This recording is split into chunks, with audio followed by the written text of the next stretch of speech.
It's really important that you are familiar with the format of the test. That means that you need to know how many papers you will be doing, how long they will be, and the format, the number of exercise, the type of exercises, the essays. You have 2 essays to write, the length.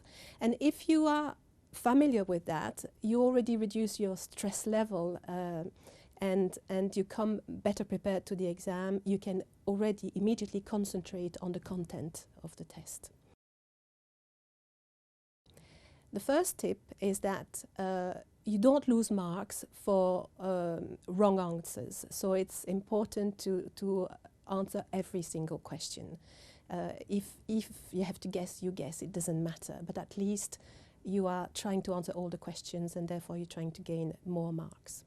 A second tip is that when you listen carefully to the recording, you will hear voices, and sometimes the speaker is saying something and then quickly changing their mind, and this is a little ploy to see if you've actually listened carefully, and the answer may not be the first answer you've heard, but what they've said immediately after when they're changing their mind. So it's really testing your comprehension, your listening comprehension.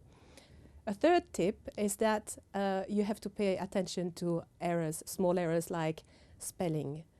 You can lose mark for bad spelling. You can lose mark for forgetting a plural or recording incorrectly a time indication.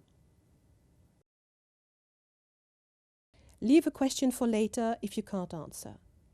Go back later if you have time and guess if you have to. Don't panic if you don't know anything about the subject of the passage. All the answers can be found in the passage and you don't need any specialist knowledge. Careless mistakes cost points. Copy the answer correctly if it is mentioned in the passage. Don't repeat ideas using different words. Stick to the topic. Learn to recognize how long 150 words and 250 words is in your own handwriting. You don't really have time to count.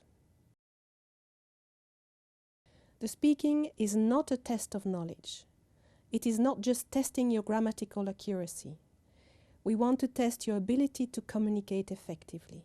Develop your answers as much as possible and speak more than the examiner.